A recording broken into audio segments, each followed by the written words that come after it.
सागर वाले जंगल में एक कालू कौवा रहता था। वो बहुत अमीर और लालची तबीयत का कौवा था। उसका कहना था कि सिर्फ अपने लिए जीना चाहिए। एक दिन एक भिखारी उल्लू पक्षी उसके घर आता है।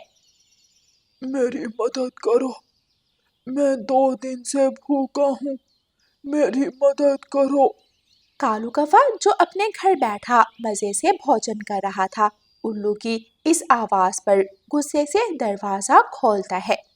तुमने ठीक तमाशा बनाया है, कमाना है नहीं और भीख मांग कर खाना है। मेरे पास कोई भोजन नहीं है। प्लीज भाई साहब, मेरी मदद करो, उधार ही दे दो, मैं लौटा दूंगा। अभी मुझे बहुत जरूरत है। मैं इसलिए नहीं कमाता कि दूसरों को देता रहूं, मैं मेहनत करता हूँ। जाओ तुम भी जाकर मेहनत करो। और हाँ, मैं रानो चिड़िया नहीं हूँ जो तुम्हारी बातों में आ जाऊं। ऐसा कहकर कालू कौवा दरवाजा बंद कर देता है। उल्लू जो कि भूख से निढाल था, रानो चिड़िया के घर की तरफ उड़ता है। रास्ते में पेड़ पर मिठू तोता बैठा हुआ था। मुझे रानो चिड़िया के घर जाना है, तुम मुझे उसके घर का पता बता दो। क्यों? तुम उसका घर क्यों पूछ रहे हो? मुझ में अभी हिम्मत नहीं कि बोल भी सकूं। अच्छा अच्छा ठीक है, वो सामने घने पेड़ पर रानो चिड़िया का घर है। उल्लू जल्दी से रानो चिड़िया के घर की तरफ उड़ता है। उल्लू दरवाजे पर दस्तक देता है। रानो चिड़िया दरवाजा खोलती है। जी उल्लू पक्षी, कौन है आप? रानो चिड़िया, मेरी मदद करो, वरना मैं भूख से मर जाऊंगा। अच्छा, मैं कुछ लाती। रानो चिड़िया जल्दी से घर में जाती है और ढेर सारा अनाज और मीठे फलों की टोकरी उल्लू को देती है। बहुत बहुत धन्यवाद। उल्लू जल्दी से अनाज खाने लगता है। क्या हुआ उल्लू भाई? लगता है आप काफी दिनों से भूखे हैं। हाँ, मैं 2 दिन से भूखा हूँ। फिर उल्लू रानो चिड़िया को सारी बात बताता है।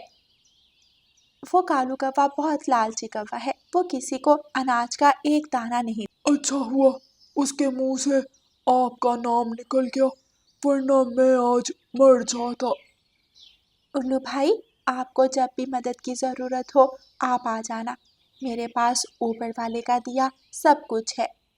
बहुत बहुत धन्यवाद। ये लो, मेरी तरफ से एक इनाम।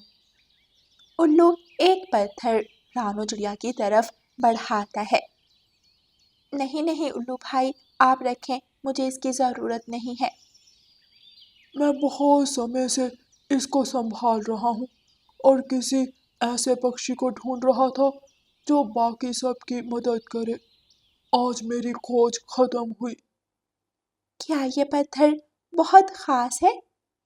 हाँ, जब भी तुम इसको रगड़ोगी, इससे बहुत तेज रोशनी निकलेगी जो पूरे जंगल को रोशन कर देगी। तुम ये पत्थर अपने पास रखो। धन्यवाद उल्लू पक्षी। फिर उल्लू वहां से चला जाता है। दूसरी तरफ गौरी कवि कालू कौवे से कहती है। कालू, इतना अनाज है घर में, क्या था उस उल्लू को दे देते तो। तुम चुप करो गौरी, ये पक्षियों ने तो तमाशा बनाया हुआ है, खुद मेहनत करते नहीं और मांगने आ जाते हैं। कालू, कोई जरूरतमंद भी होता है, हो सकता है उसे सच में जरूरत हो। तुम चुप करके भोजन करो, ये ना हो मैं तुमसे भी ले लूं। गौरी चुप हो जाती है। मिठू तोता रानो चिड़िया के घर की तरफ जाता है। आओ आओ मिठू। सब ठीक है रानो चिड़िया, वो उल्लू तुम्हारे घर का पता पूछ रहा था, मैंने सोचा पूछ कर आऊं। हाँ मिठू भाई, वो भूखा था, उसे कालू ने भेजा था। कालू ने? लेकिन उसके पास तो खुद का धन बहुत है। मिठू, देने के लिए दिल चाहिए, जो कालू के पास नहीं है। ऊपर वाला ही उसे अकल दे। उसी रात जब कालू कौवा और गौरी कवि सो जाते हैं, कोई चोर उनके घर चोरी करता है। सब गहने, यहाँ तक कि अनाज का गोदाम भी खाली कर देता है। कालू कौवा जैसे ही जागता है, तो गोरी को आवाज देता है। ये हम कहाँ हैं? कालू, तुम पागल तो नहीं होगे? अपने घर है और कहाँ है? गोरी, हमारा सामान किधर गया? गोरी चारों तरफ देखती है तो सिवाय उस घोंसले के सारा सामान गायब था। गोरी कफी जल्दी से गोदाम की तरफ जाती है। गोदाम भी खाली था। कालू जल्दी से तिजोरी की तरफ जाता है तो देखता है कि तिजोरी भी टूटी हुई थी और उसके अंदर का सारा सामान गायब था।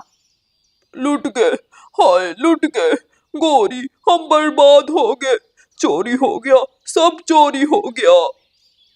कालू कौवा घर का ऐसा हाल देखकर रोने लगता है और पागलों की तरह बोलने लगता है। गोरी घर खाली देखकर चुप हो जाती है। हाय, मैंने इतनी मेहनत से कमाया था, सब चोरी हो गया, सब चोरी हो गया। हाय हाय। ये सब तुम्हारे लालच की सजा है कालू। तुमने आज तक किसी की मदद नहीं की। देखो, अब तुम भी भिखारी बन गए। जंगल में आग की तरह ये खबर फैल जाती है। सब पक्षी कालू कौवे के घर आते हैं। कालू कौवा अपने घोंसले में बैठा हुआ था। बहुत अफसोस हुआ कालू, तुम परेशान मत हो, ऊपर वाला तुम्हें और देगा। हाँ कालू, तुम मेहनती हो, एक दिन तुम फिर से कमा लोगे। कालू कौवा जो चुपचाप सबकी बातें सुन रहा था बोलता है। तुम सब मिलकर मेरा तमाशा देखने आए हो? जाओ, चले जाओ यहाँ से, वरना मैं धक्के मार कर निकाल दूंगा। सब पक्षी वापस चले जाते हैं। उसी रात शदीद बारिश और तूफान आता है। कालू का घर भी उस तूफान में टूट जाता है। रानो चिड़िया को अचानक वो पत्थर याद आता है। मुझे उल्लू ने वो पत्थर दिया था, आज उसको आजमाने का समय है। रानो चिड़िया वो पत्थर निकालती है और जैसे ही रगड़ती है एकदम पूरा घर रोशन हो जाता है। रानो चिड़िया जल्दी से घर से बाहर निकलती है और सब पक्षियों की मदद करती है। सब पक्षी रोशनी में एक पेड़ पर बैठ जाते हैं। कालू कहाँ है? रानो चिड़िया, उसने इतनी बेइज्जती की, तुम फिर भी उसका पूछ रही हो। मिठू, ये वक्त पुरानी बातें याद करने का नहीं है। रानो चिड़िया जल्दी से उड़ती है और कालू कौवे के घर की तरफ जाती है। कालू और गोरी अंधेरे में बैठे हुए थे। रानो चिड़िया जल्दी से उनके पास जाती है। कालू और गोरी, चलो मेरे साथ, यहाँ रुकना खतरे से खाली नहीं है। कालू और गोरी रोशनी की मदद से एक बड़े पेड़ तक आते हैं जहाँ सब पक्षी बैठे हुए थे। मुझे माफ कर दो, मैंने गुस्से में तुम सबसे बहुत बदतमीजी की। कोई बात नहीं कालू भाई, तुमने अपना सब कुछ खोया था, बल्कि तुम्हारा धन्यवाद। मेरा?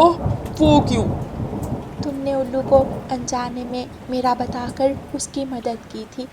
देखो, ये पत्थर उसी ने दिया है जिसकी वजह से आज हर जगह रोशनी है, तो तुम्हारी इस मदद पर धन्यवाद। सब पक्षी हंसने लग जाते हैं। प्यारे दोस्तों, इस कहानी को लाइक, अपने दोस्तों के साथ शेयर और चैनल को सब्सक्राइब करना बिल्कुल मत भूलना। आपका धन्यवाद।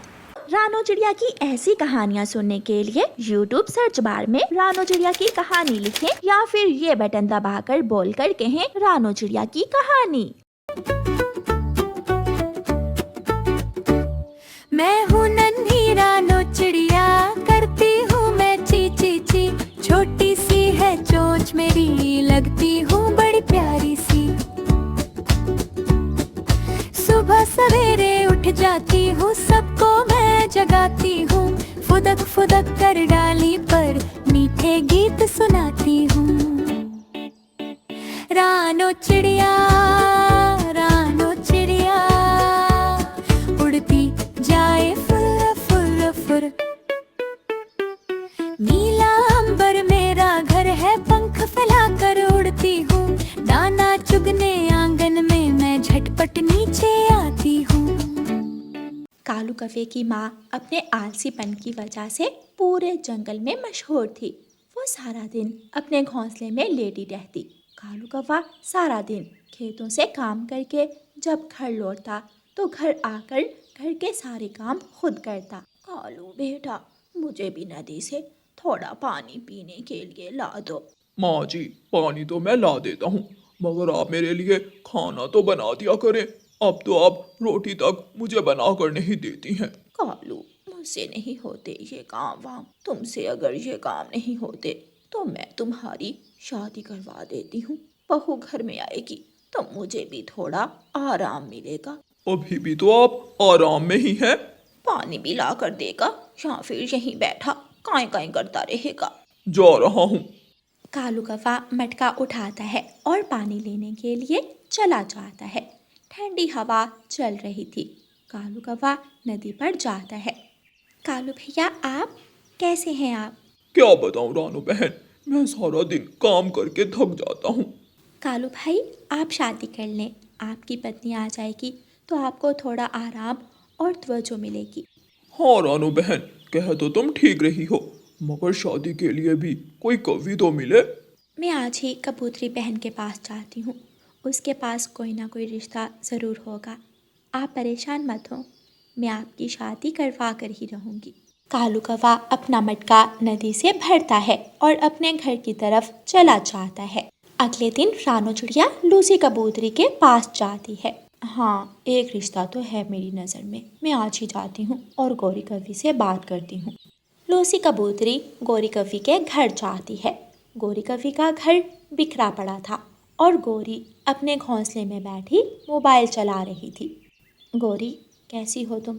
मैं ठीक हूँ, आप मेरे घर में खैरियत है? हाँ गौरी, तुम्हारे लिए रिश्ता आया है। एक बहुत मेहनती कौवा है, सारा दिन बाहर काम करता है और फिर घर आकर घर का भी सारा काम करता है और तो और वो खाना भी खुद ही बना लेता है। क्या सच में? मुझे ऐसे ही कौवे की ज़रूरत है। कबूतरी बहन, मैं राज़ी हूँ। गौरी कवि शादी के लिए मान जाती है। कुछ ही दिनों में गौरी कवि और कालू कवि की शादी हो जाती है। गौरी की सास अपने घोंसले में बैठी खाने का इंतज़ार कर रही थी। कालू कौवा भी काम पर जाने के लिए तैयार था। माँ जी, खाना नहीं बनाया? तुम्हारी पत्नी कहाँ है? मैं तो खुद खाने के इंतज़ार में बैठी हूँ। गौरी कवि दूसरे कमरे में मुंह तक कंबल ओढ़कर सोई हुई थी। गौरी, गौरी, क्या है? क्यों मुझे सुबह ही सुबह तंग कर रहे हैं आप? उठो और मुझे खाना बना कर दो। जाओ, अपनी माँ से कहो खाना बना दे। गौरी, तुम उठो और मुझे खाना बना कर दो। जब मैं नहीं थी तो खाना कौन बनाता था? जाओ यहाँ से और मेरा दिमाग खराब मत करो, मुझे सोना है, जाओ। कालू कौवा बेचारा खुद ही खाना बनाता है। यूं ही दिन गुजरते गए। हाय हाय माँ जी, मेरा सर बहुत दर्द कर रहा है। जब आप अपने लिए खाना बनाएं तो एक रोटी मेरे लिए भी बना देना। मैं तो तुमसे कहने वाली थी। हाय हाय, क्या बहू आई है इस घर में। सोचा था बहू आएगी तो सुकून मिलेगा, मगर ये तो मुझसे भी 2 हाथ आगे निकली है। गौरी और गौरी की सास सारा दिन भूखी प्यासी अपने अपने घोंसले में बैठी रहती हैं। आखिर गौरी की सास उठती है और अपने लिए एक सूखी रोटी बना लेती है। माँ जी, मेरे लिए रोटी नहीं बनाई? नहीं। अच्छा तो अब तू देख मैं क्या करती हूँ। गौरी कवि कॉल करती है। कुछ ही देर में एक पक्षी बाहर आता है और दरवाजे पर दस्तक देता है। गौरी कवि बाहर जाती है और पिज़्ज़ा लेकर अंदर आ जाती है और बैठकर मज़े मज़े से पिज़्ज़ा खाने लगती है। ये क्या खा रही है तू? क्या है ये? माँ जी, इधर मत देखें, आप अपनी सूखी रोटी खाएं। गौरी कवि जल्दी जल्दी से सारा पिज़्ज़ा खा जाती है। शाम हो जाती है। कालू कौवा थका हारा घर आता है। सारा घर बिखरा पड़ा था, जगह जगह जाले लग रहे थे। क्या कुछ खाने को मिलेगा? गौरी और गौरी की सास दोनों खामोश रहती हैं। कालू कौवा थक हार कर रानो चिड़िया के पास जाता है और अपना मसला उसे बताता है। कालू भाई, ये तो बहुत बुरी बात है। माँ जी और गौरी बहन को इतना आलसीपन नहीं दिखाना चाहिए। आप परेशान मत हो, मेरे पास एक प्लान है। रानू चिड़िया कालू कौवे के कान में एक बात बताती है। अगले दिन रानू चिड़िया गौरी कौवी के घर जाती है। गौरी बहन, माँ जी, आपको पता चला आजकल जंगल में एक बड़ी अजीब बीमारी फैल गई है।